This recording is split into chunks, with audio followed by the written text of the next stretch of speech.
if you changed your mind about the way it is structured, you can just click over here and then go over here to change format. So I want it to be in Canvas. It will show me the posts that I already posted, and I did not put a lot before.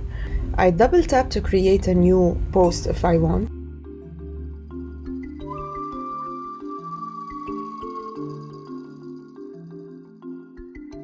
You click outside in order to post like that.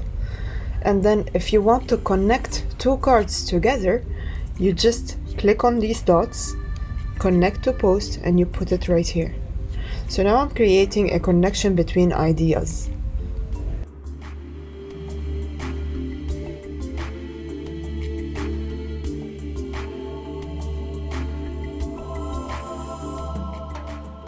If you notice, however I move it, the arrow will modify accordingly. When you allow people to comment in it, it will show a box right here in which people can comment. People will click right here and add their comments if they want.